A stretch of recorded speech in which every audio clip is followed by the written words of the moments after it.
hello, and welcome back to the debate. So, let's just basically say that. Okay, so to remind you everyone from the last segment, the important bit in the here start is that gender identity is each person's internal and individual experience of gender. It is their sense of being woman, man, both, neither, or anywhere along the gender spectrum. So I have no idea how you can be both or neither, but I guess you can if you just outright deny biological sex.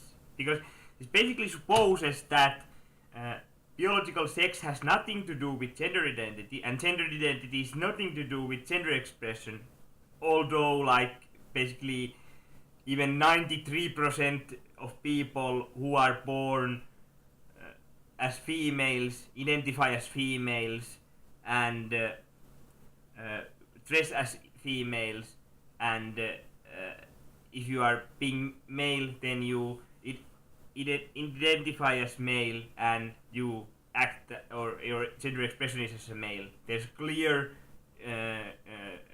correlation between all of these things. But I guess if you want to go outright and deny that there's no biological sex, just go straight into the science denial, then maybe you can make this to work. But let's start this debate. What's in a name? Potentially a great deal. University of Toronto psychology professor Jordan Peterson has a fight on his hands after objecting to proposed legislation that he says would violate his freedom of speech by forcing him to address transgendered people using the pronouns of their choosing. Joining us now to better understand the issue and debate what's at stake, in Vancouver, British Columbia, Theron Meyer, transgender pundit and YouTuber. In the nation's capital, Kyle Kirkup, professor of law at the University of Ottawa. And here in studio, the aforementioned Jordan Peterson, professor of psychology, University of Toronto, Nicholas Matt, lecturer, transgender studies at U of T, and Mary Rogan, whose article entitled Growing Up Trans is featured in the October issue of the Walrus magazine. Good to have you three here and our two friends in Points Beyond. We appreciate everybody being on the program for what is, I think, one of the hottest topics in the country today, Professor Peterson, and it's all because of you. And I think before we go any further with our conversation here, I want to give people a sense of how hot this has got, starting on the downtown campus of the University of Toronto. Sheldon, if you would, roll it.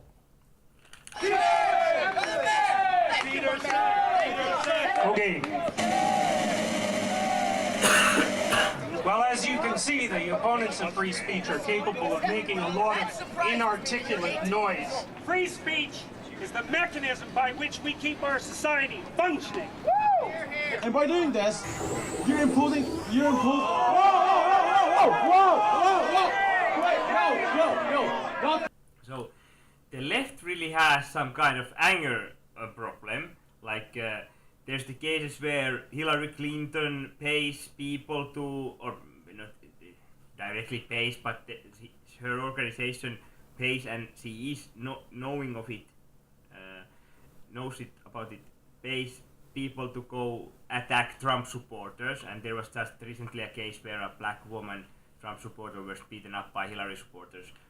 And now this here, maybe not the situation exactly, but Lauren Sothern, one journalist from Rebel Media, was attacked by this trans person actually. So this who has these glasses and earrings and blackish hair. But anyway, so left from the stating from the person with the blue cap on his head. Cool, not cool. I'm going to post this online that you would like people to be more accommodating of trans people and people of color at your events in future. I would like there to be no violence. I'm a person of color and I felt very accommodating. There have been multiple recorded instances of trans. Oh, doctor, I'm a person of color. Like that, it is just so ridiculous. That is just so ridiculous. Oh, I'm also a person of color. Oh, Papa, please listen to me. What the fuck? people killing themselves because they are not being integrated into society. If it wasn't for this law and I asked you to refer to me with they them pronouns, would you? Why do you have the authority to determine whether or not an individual is worthy of you using their pronouns? Like if I asked you, would you please use they them pronouns for me? What? It would depend on what I thought of your hoops motivation. do you want us to jump through? Those are my pronouns. Okay, with Those are my pronouns. Please don't take away my pronouns. indulgence of everybody else on the program, I'm going to start with Professor Peterson off the top here for a while because, as I suggested, you thought long and hard about this. You posted a few things up to YouTube because you had been thinking long and hard about it. 1.5 million hits later, Jordan, 1.5 million hits later, this has become a huge issue. So let's start there. Why did you post those views to YouTube in the first place?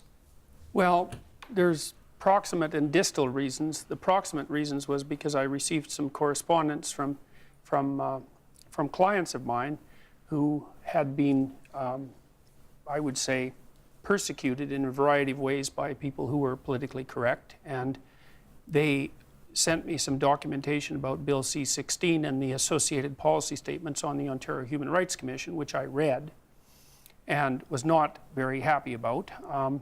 And also because the University of Toronto decided to make anti-racism and anti-bias training, so-called anti-racism and anti-bias training, mandatory, which I regarded as an inappropriate incursion into the domain of political opinion by the university administration. Have you taken that training yet? No, and I don't have to yet. It's the HR department personnel that have to take it. If they decide that you have to, will you? No way. Not a chance. Okay. And what's the other, you No way, not that. I gotta love him. referred to persecution that friends or clients of yours had experienced, such Yeah, as? yeah. Well, there are lots of places now where the workplace has become, I would say, excessively politicized, and so people who have viewpoints, and this also includes, I would say, fairly radical leftist viewpoints, people don't feel comfortable at all in being able to use the language of their choice or to have even opinions about a variety of different things. And so, and I've had 3 clients who I would say have been, we'll say,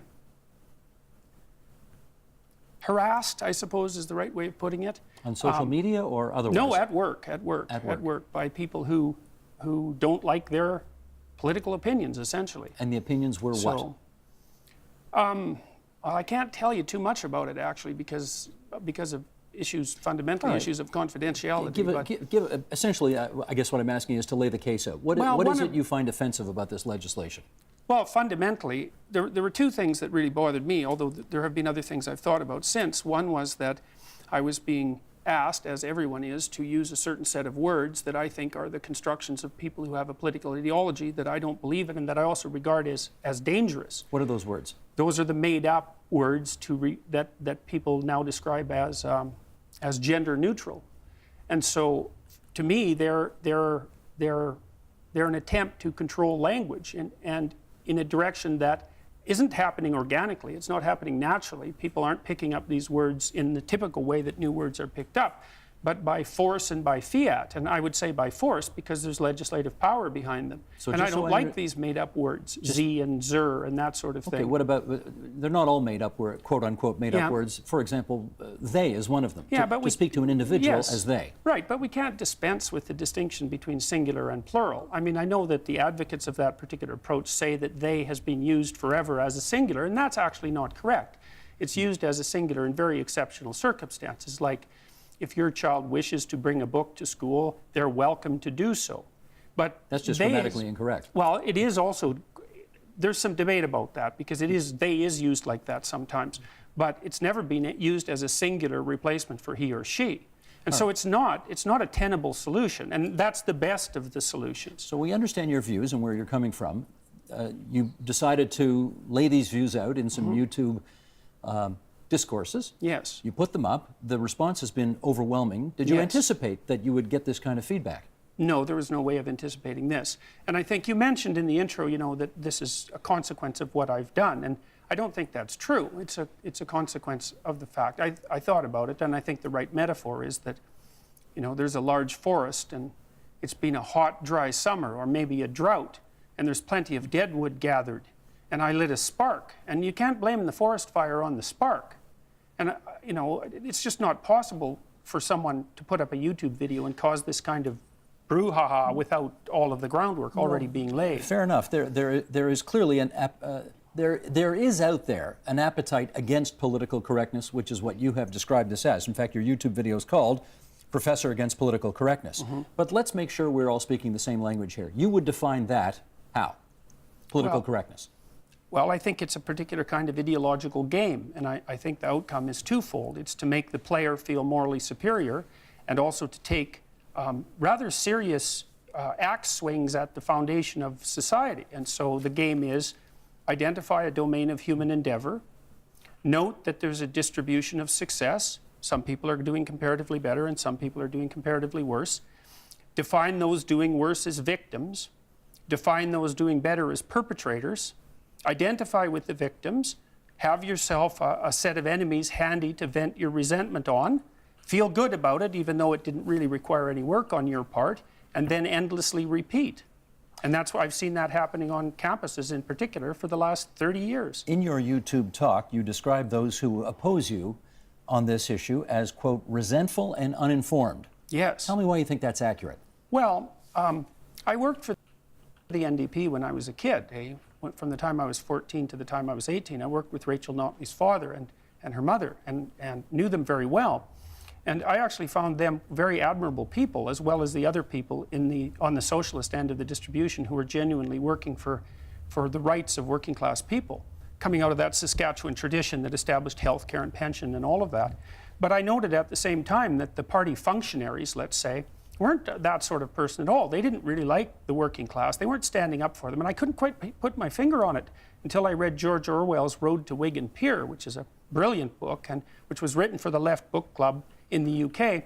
And he was talking about the failures of socialism in the United Kingdom, and then discussed intellectual socialists of the type who didn't exactly like the poor. Okay. They just hated the rich. Resentful and uninformed, though. Yes, well, the resentful part is the willingness to pull down any structure that's hierarchical because of resentment about not being on the top. And uninformed is, well, it's the consistent attempt to force every political issue into into the domain encompassed and viewed through this single lens. Jordan, let's do one more question here, and then we'll get everybody else into the conversation. You know, of course, that since this story broke, you've been called a lot of things. Yeah. One of which is a transphobe. Yeah. Some people have accused you of using the free speech issue to mask what's really going on here, which is an attempt to deprive other people of what they believe are their legitimate rights. Well, and I want to give you the opportunity to speak to whether or not you are a transphobe. Well, I can tell you that I've received more letters from transsexual people supporting me than opposing me. And I never said anything really about transsexual people, about their existence, although that was the first thing that I was accused of doing. I didn't say that transsexual people didn't exist. I said that gender identity, gender expression, and biological sex do not vary independently, which they don't. And so this issue is in some sense only peripherally about transsexual issues. It's more centrally about gender issues. And then on top of that, and I think it's the biggest issue, is that it's a free speech issue. Okay, let us continue to explore all of those issues that you have just raised. And why don't we do this? Let's take a moment. We're going to explain a few basic things here. The issue of so-called non-traditional pronouns goes together with non-traditional gender identities. New York City, for example, recognizes 31 such gender expressions. In other words, besides man and woman, there are 29 other gender expressions. For example, pangender, queer gender, gender fluid, cross-dresser, bigendered, gender blender, and the list goes on.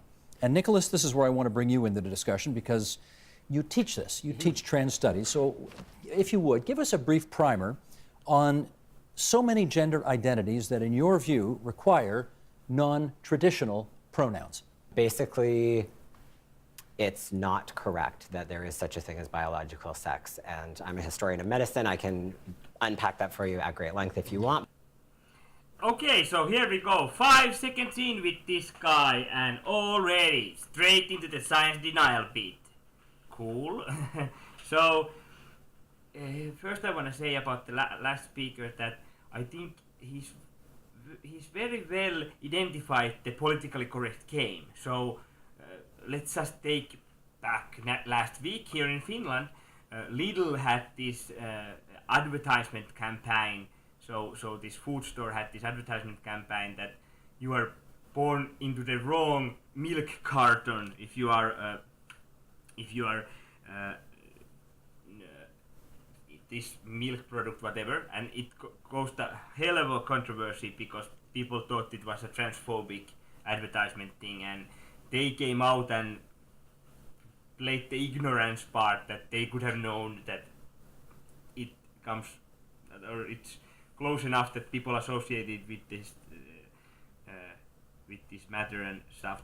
So they identified something where basically heteronormative cis people have in that area of life that milk advertisement are doing better, I guess, because they are not being discriminated by Lidl. I don't even know, because clearly the Lidl just wanted to ride with the trend and get some brownie points that way. But anyway, so then they identified with the oppressed people and made that campaign, social justice action campaign, that they got the advertisement actually removed. And then there was another case where there was this team of football team where there was this one certain person who said that they would never hire gay or something crazy like that, and he was fired, and I think with reasonably good cause, because that sounds really prejudiced and bad stuff. So I have nothing to complain, but here we go again, that I think he was like a heteronormative cis person who got fired, etc. And it's interesting that if we look at this, this came out a couple of weeks ago, that about the equality, how it should be implemented in the school system here in Finland, and this basically takes a lot of steps addressing that gender wage gap thing, that females are being paid only 80 cents for every euro or something crazy like that, so that basically from now on they will try to convince more boys to go into the nursing, go into the teaching careers, and they can only have, when in your elementary school there are mandatory courses that you need to go try some actual job and get some kind of a job reference and feel what kind of what is job what kind of jobs are out there, etc. Then you are really pushed hardly that if you're a man you should go into a woman's field, and if you are a woman you should go to a man's field. And this is problematic because this is again playing the PC game, if you think about it. Identifying an area of human life success where there are people who are oppressing people and people who are being oppressed. So males are more well paid in those professions that they choose to do than, for example, nursing and teaching. And rather than, I don't know, fix the society in a way that would pay more for nursing and teaching. No, let's do that. Let's try to whisper little boys' ears that you don't want to go into the area where you have your natural tendencies and you would really like to do, and that is more interesting to you, because it is basically what this says, like denying biology, denying that there is biological sex, because in a way, because the thing is that it totally disregards what we have been studying in, for example, things versus people type of studies. So this is true with adults, this is true even with infants, and this is also true with other mammals such as chimpanzees. So that if you have an infant girl and a boy, the boy is more fixated on let's say fixated on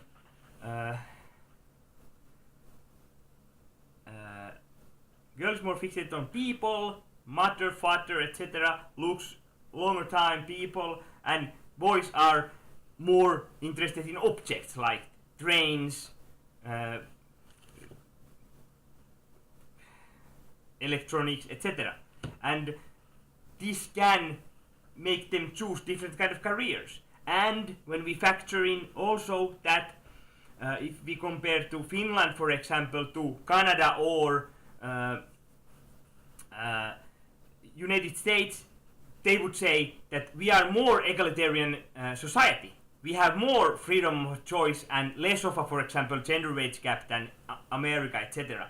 So we are more free society, yet we have even more bigger differences between how many men and how many women apply to men's fields and women's fields. So there's even bigger difference. So that would seem to point out that there is indeed a biological sex, and it indeed affects what we want to do later in our life, what kind of work we want to do. And if we just go denying biology, if we just outright deny biology and say that, oh, well, now that we've denied biology, then what the hell? We can deny biology and we can just keep on denying biology, and then we can teach girls and boys whatever job we need them to be to fill such and such quota or fix this perceived unfairness, even though it was originally all about individuals' free choices and that people make different choices, genders tend to make different choices, and we just fuck up productivity of our country for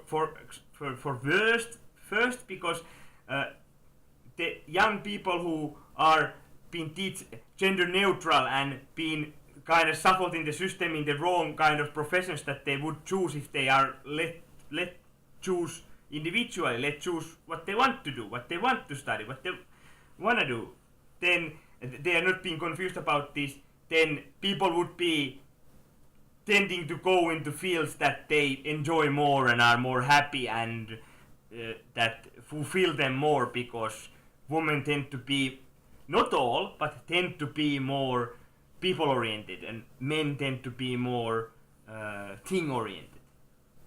See you in the next episode.